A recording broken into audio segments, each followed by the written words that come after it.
नमस्कार, ममताज़ आर्ट में आप सभी का स्वागत है। आज हम देखेंगे रेडी रंगोली। रेडी रंगोली म्हणजे मीन्स आप एक बार बना के रखो और उसको बार बार यूज़ कर सकते हो। अगर एक बार आपने ये रंगोली बना ली तो आप कई रंगोली में इसका यूज़ कर सकते हो।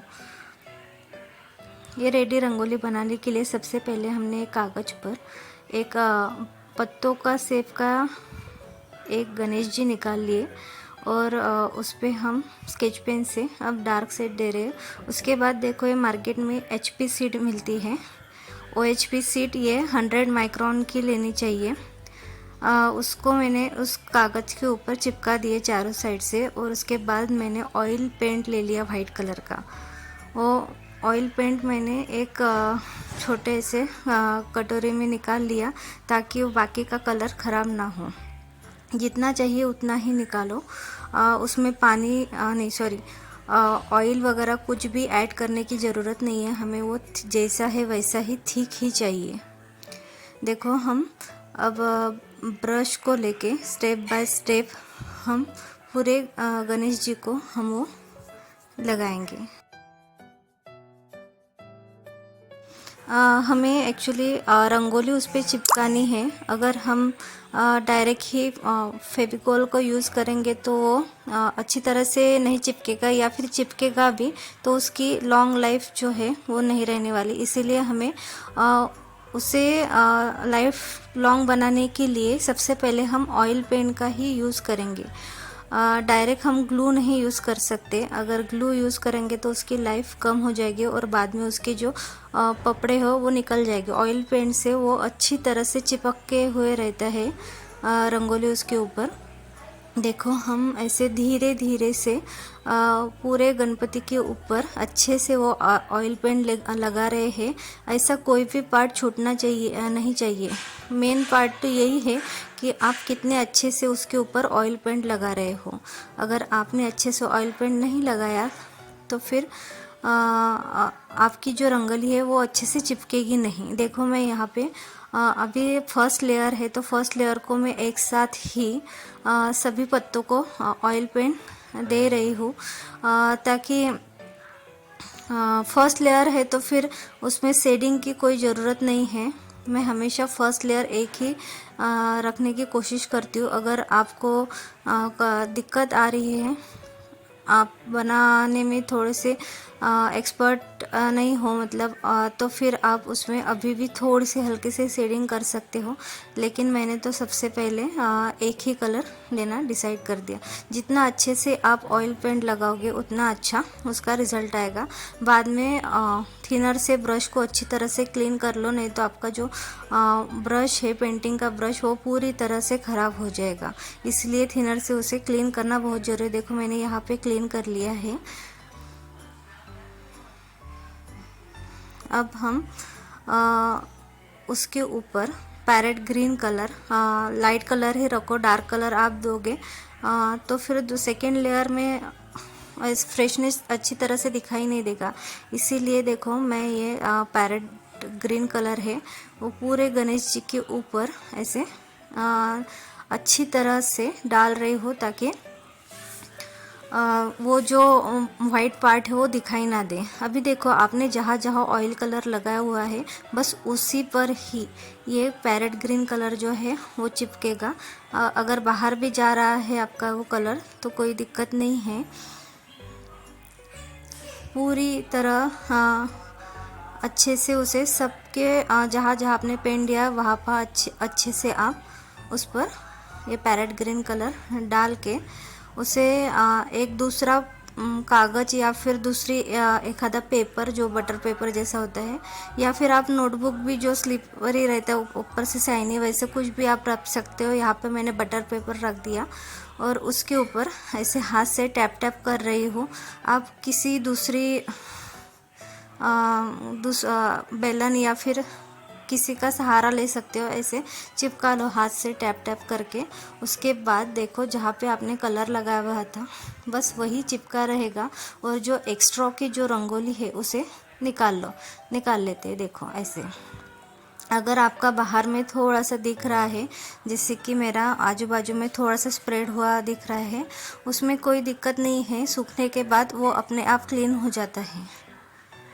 अभी देखो ये मैंने पूरे एक दिन के लिए सूखने के लिए छोड़ दिया था। अब ये दूसरा दिन है।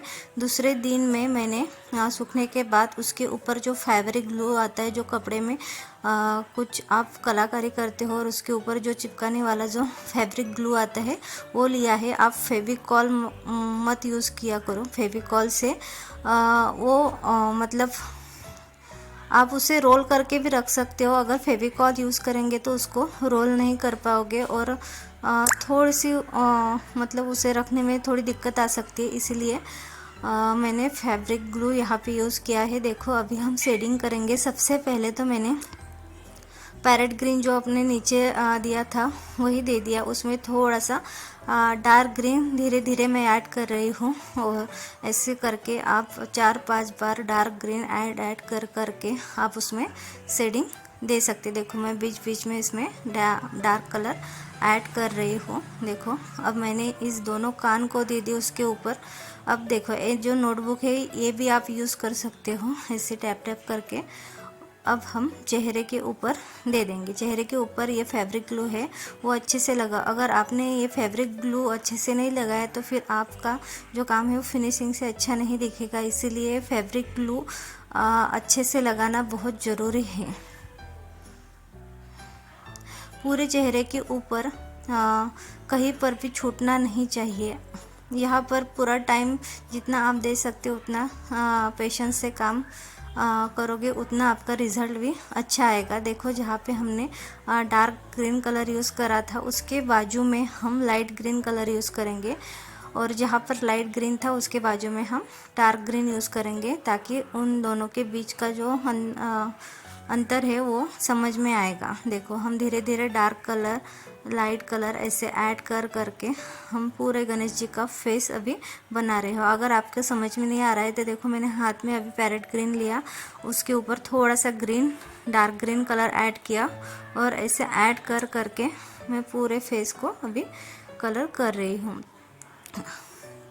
आप लाइट टू डार्क या फिर डार्क टू लाइट दोनों तरफ जा सकते हो और जो बची हुई रंगोली है उसे फिर से निकाल लो। अभी देखो पेट के ऊपर भी हम अच्छे से ग्लू लगा रहे हैं, और ये ग्लू भी अच्छी तरह लगना होना चाहिए। अगर अच्छे से लगाया नहीं है तो फिर कलर भी जो रंगोली का कलर है वो भी उसके ऊपर अच्छे से नहीं चिपकेगा। देखो पहली स्टेप में हमने ऑयल पेंट यूज़ किया, अब दूसरी स्टेप में हम ये फैब्रिक ग्लू यूज़ कर रहे हैं। अगर पहली बार ही आप फैब्रिक ग्लू यूज़ करेंगे तो कुछ दिनों के बाद उसकी पपड़ियाँ निकलने लगेगी और वो ख़राब हो जाएगा। इसीलिए हम पहले अच्छे से चिपकने के लिए ऑयल पेंट यूज़ करेंगे, क्योंकि ऑयल पेंट बहुत अच्छा काम करता है। अभी देखो यहाँ पर भी हम शेडिंग बना के अच्छे से दे रहे हैं। इसमें हम जो डार्क कलर लिया था उसमें लाइट कलर ऐड कर करके उसमें शेडिंग बना रहे हैं। देखो यहाँ पे अगर आपने सेम कलर यूज़ कर लिया तो दोनों में का जो अंतर है वो अच्छे से दिखाई नहीं देगा। अगर आपका ग्लू अगर ख़त्म हो गया है तो फिर से अच्छे से ग्लू आप बोतल से निकालो, उसके अंदर 4-5 थेम वाटर के ड्रॉप्स आप डाल सकते हो और उसे अच्छे से मिक्स करो और बाद में उसे गणेश जी के ऊपर अप्लाई करो। अगर आप ज़्यादा पानी यूज़ करोगे तो फिर वो जो आप शेडिंग कर रहे हो वो अच्छे से नहीं बनेगी। उसका जो कलर है वो एक दूसरे में ऐड होता जाएगा और वो अच्छा नहीं दिखेगा। इसीलिए उसमें जो पानी की जो मात्रा है वो ज़्यादा मत किया करो, थोड़ा सा ही पानी डालना चाहिए जितना कि वो स्प्रेड हो जाए बस। ये एक बहुत इम्पोर्टेंट टिप्स है जो कि पानी कम डालो, ज़्यादा मत डालो। हालांकि पानी कम डालेंगे तो भी वो अच्छे से रंगोली चिपक, ज़्यादा डालेंगे फिर भी वो रंगोली अच्छे से चिपकेगी, लेकिन आपके जो कलर्स है वो एक दूसरे में मिक्स होते जाएंगे, फिर वो अच्छे से फिनिशिंग से नहीं दिखेगा।